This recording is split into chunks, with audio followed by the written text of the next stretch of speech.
L'été, on veut en profiter. Hein? C'est fait pour en profiter.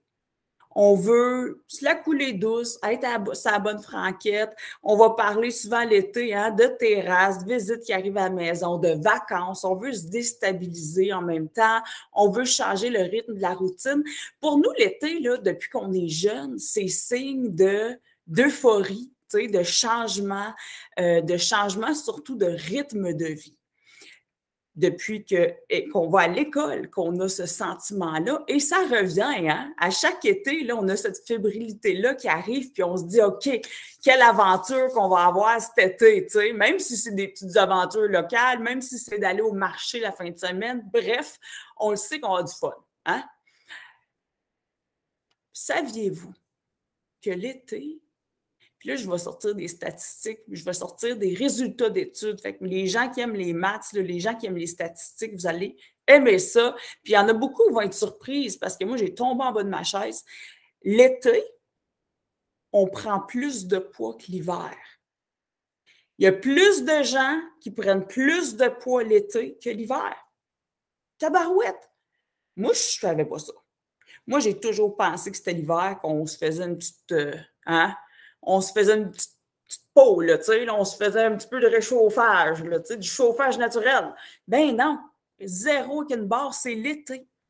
L'été est la saison où on engraisse le plus et c'est logique. On va aller rentrer justement là-dedans pour aller l'expliquer ça.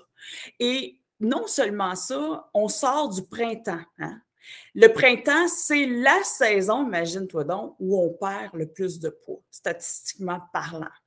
C'est la saison où on s'active un peu plus, la température est là, est de notre bord, on a des projets, on a des choses à faire, on a une structure au printemps qu'on n'a pas à l'été. Hein?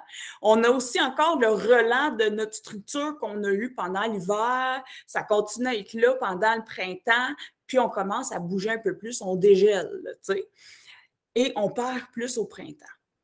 Ce qui fait en sorte, c'est comme rien, tu sais, quand on perd du poids, c'est parce qu'on a un déficit calorique. Hein? Ça veut dire que notre métabolisme, il faut qu'il fonctionne avec moins d'énergie. Ce qui veut dire, c'est comme l'équivalent de dire « Hey, je t'enlève 25 de ton revenu, là.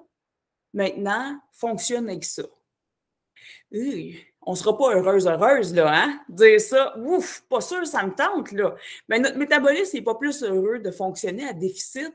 Ça fait que quand arrive l'été, la pire erreur qu'on peut faire, c'est de dire « Oh, puis j'ai rien qu'une vie à vivre. Je veux m'accouler douce cet été. Je vais me reprendre au mois de septembre. Hein? » Parce qu'on va tout accumuler. On sort d'une période de perte de poids ou une période, du moins, où on a créé ce déficit-là.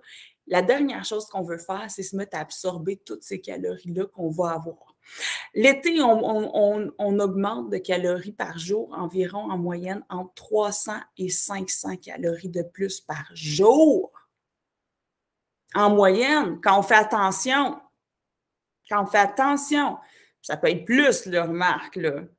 Mais quand on fait attention. Ça fait que, ceci étant dit, pourquoi est-ce qu'on engraisse plus l'été? Pourquoi est-ce qu'on a comme toutes les données parfaites? Tu sais, quand on dit là, la tempête parfaite, là, je ne sais pas s'il y en a qui ont lu le livre, tout est là, pour qu'on engraisse. Comment est-ce que c'est mis en place? Ben, les journées sont plus longues. Hein? Il y a plus de luminosité. Donc, statistiquement parlant, on dort moins longtemps l'été. Ne serait-ce que ça soit une demi-heure, entre une demi-heure à 1h30 par jour de moins, ça affecte grandement notre système. On va le savoir, on le sait aussi avec n'importe quoi qui a de la luminosité, là, ceux qui ont des aquariums, qui ont des terrariums, qui ont des vivariums, qui ont des plantes, on le sait que la luminosité affecte tout être vivant. Hein? toute chose vivante. Et c'est la même chose pour nous. Qu'est-ce qui arrive l'été? Quand on dort moins, on se réveille plus tôt, on se couche un peu plus tard, notre cortisol, nos niveaux de cortisol commencent à augmenter. Puis ça, ben, il n'y a rien qu'on peut faire là-dessus. Là, je veux dire, on dort moins de façon statistique l'été. C'est comme ça. T'sais. Donc, le cortisol se met à augmenter en nous. Non seulement on dort moins, mais on dort moins bien. L'être humain, la bestiole qu'on est, dort bien à 18 degrés. À peu près. 17 à 18 degrés, on dort bien. tu sais. L'été, il n'y a pas personne qui met la clim à 17 degrés dans la maison, tu sais. Il n'y a personne qui fait ça. Ça fait que l'été, il fait plus chaud. Ça fait qu'on a un sommeil plus fragile et plus interrompu et moins profond. Il est moins profond, notre sommeil. Ça veut dire qu'encore une fois, on ne fait pas nos ressources d'énergie comme on devrait, comme on le fait à l'hiver. Ça fait que là, on crée déjà ce manque d'énergie-là juste parce que s'il fait chaud, puis le soleil il est là plus longtemps. C'est fou pareil, mais c'est le même. Fait que nos niveaux de cortisol augmentent et augmentent. Et ce qui fait en sorte, puis on a vu ça, puis on va le revoir, on a vu ça il y a quelques mois, quand le cortisol augmente en nous, tout ce qu'on va manger en calories va prioritairement être transformé en cellules graisseuses. Et ça, c'est logique. C'est un système incroyable de survie parce que ça veut dire que quand on vit un stress, un manque d'énergie, puis ça commence à... Ça veut dire qu'on va transformer ce qu'on mange en cellules de gras parce qu'elles brûlent plus longtemps. Elles prennent plus de temps à brûler. On le sait, hein, qu'ils prennent plus de temps à brûler, les maudites. Mais c'est exactement l'effet. C'est comme un mécanisme qui se fait naturellement parce qu'on dort moins, parce que c'est l'été. Rajoute à ça.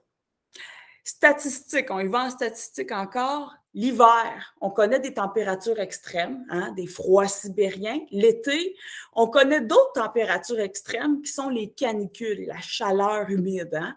Donc, on est dans les extrêmes. Mais regardons notre comportement dans ces extrêmes-là. Quand il fait fret dehors en hiver, puis qu'il n'est pas question qu'on sorte pour bouger, là, on va bouger en dedans. Hein? On va se mettre à trouver des façons de bouger un peu. L'été, quand la canicule frappe, là, puis tout te colle après, tu vas être en dedans, la maison a de la misère à fournir pour être à, tu sais, on ne bougera pas.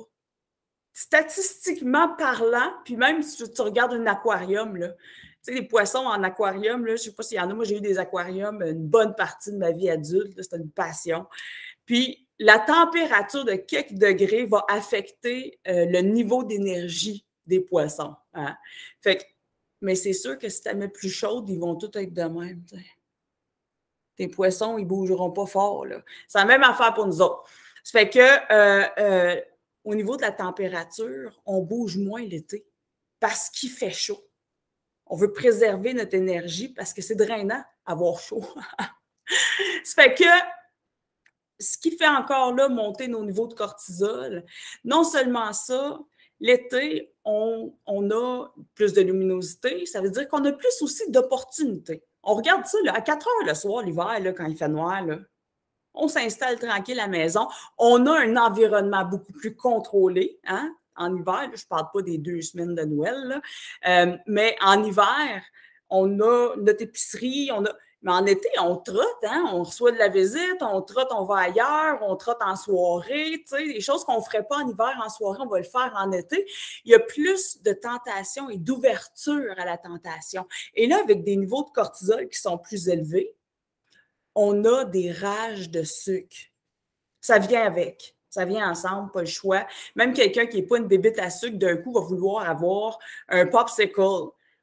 Hein, ou va vouloir avoir une crème glacée ou un pina colada ou quelque chose de frais. L'été, les calories qu'on ingère de façon liquide sont beaucoup plus importantes que l'hiver. Puis, ces calories liquides-là, on le sait déjà, quand notre cortisol il fonctionne super bien puis qu'on a des niveaux très bas puis la vie est belle, déjà, les calories liquides sont utilisées prioritairement en stockage, hein, pas comme nutriments. Ça fait qu'on ne les absorbe pas pareil, le cerveau, il ne les identifie pas pareil. Fait qu'imagine quand notre cortisol dans le tapis, dans le plafond, là, hein? Puis qu'en plus, on prend plus de calories liquides. Ça vient d'expliquer en s'il vous plaît, hein, le pourquoi on engraisse plus l'été. C'est plus facile d'engraisser l'été. Là, il y en a qui me disaient, t'as rendu à ce bout-ci, là, ben voyons, il n'y a pas d'espoir dans ta conférence, là. Qu'est-ce qu'on fait? C'est pas encourageant. Il y a de l'espoir. Parce que quand on continue à, tu sais, je veux dire, c'est sûr, le cortisol va monter, bref, bon. Mais si on persévère, puis qu'on s'accroche à notre santé, puis à notre fierté, à notre bonne alimentation, on perd plus efficacement rendu, c'est sûr, l'été, un moment donné, là, ça prend une couple de semaines, là, et là, le corps s'habitue. On régularise très bien, là. Et on continue à offrir là, puis on commence à perdre plus efficacement rendu fin été, automne, check bien fonde, hiver. Ça fait que le décrochage d'été, là, c'est ce qui nous tue. Les 2 mois d'été, le décembre, janvier, nous tue en perte de poids. Ça nous fait faire du yo-yo. Incroyable. On devient extrêmement inefficace parce que là, notre métabolisme, il ne sait plus quoi faire avec nous autres. Je prends-tu, je perds-tu, j'élimine-tu, je conserve-tu, qu'est-ce qu'on fait ici dans la maison? Donc, l'été, puis on va en parler justement, c'est tellement important de s'accrocher à notre santé puis à notre bonne alimentation. C'est drôle à quel point c'est une des premières choses qui fly. Hein? Ah, et puis, rien qu'une fois. Mais c'est fou à quel point notre santé, c'est la base de tout. Pourquoi est-ce qu'on décroche sur le seul aspect de notre vie qui nous permet de mettre un pied devant l'autre? Le seul aspect de notre vie qui nous permet de maintenir des relations avec les gens qu'on aime, de donner des câlins à nos enfants, nos petits-enfants, de ressentir le soleil. Peut-être pas aujourd'hui dans votre coin, là, mais de ressentir le soleil. C'est notre santé, tu sais. Puis c'est fou à quel point on l'a trahi vite, hein? Quand ça fait notre affaire, quand c'est pas idéal, quand vient l'été, puis quand on veut en profiter. Parlant de profiter, là, ça m'a montré d'ailleurs en fin de semaine, là, après avoir mangé 3 repas du resto. Puis c'était pas du fast-food, c'était de la volaille, des légumes, du riz, bref. Mais c'était pas cuisiné avec attention pour ma santé particulièrement. Hein? C'était plein de gras, plein de sel. Et c'est sûr que toutes les marinades, les sauces avaient plein de sucre. C'était beaucoup plus que ce qu'on est habitué de manger, nous autres. Hey, les bouffées de chaleur, toi, pendant la nuit, 2, 3 jours de temps intense, là, je suis certaine que ça a passé de mon lit jusqu'au sous-sol. Tu sais, quand tu dis, là, c'était flotté dans la place. Ça faisait longtemps que je n'avais pas eu des chaleurs nocturnes de même. Je me dis, c'est-tu vraiment ça, en profiter? Manger tout croche, puis après ça, avoir une qualité de vie, tu sais, dormir tout croche, être de moins bonne humeur, avoir moins d'énergie, moins de concentration, moins productive. Hey, je te dis, j'étais pas facile à jaser, j'étais pas, tu sais, mais j'ai remarqué que toute notre famille, on était une petite affaire plus irritée, tu sais. Ouais. Puis pas juste sur le coup, là, quelques jours après, quand les autres continuent à manger le restant, là, ouh! Pas parlable, ces anneaux-là, d'un coup! Hein? Ouh! Ça affecte grandement. Notre alimentation est à la base de notre bien-être aujourd'hui, là. Tu sais, de notre qualité de vie aujourd'hui. Oui, à long terme, à court, moyen, long terme, on perd du poids. Mais dans l'immédiat, là, on est capable de fonctionner mieux et à notre plus grand potentiel, de prendre des décisions plus éclairées, d'être plus concentré, d'être émotivement plus équilibré. Caroline, d'avoir de l'énergie. Ça, c'est aujourd'hui, selon ce que je vais manger. À tous les jours de l'été, est-ce que je vais cultiver ma santé, ma fierté, ou est-ce que je vais décrocher de ça pour en profiter?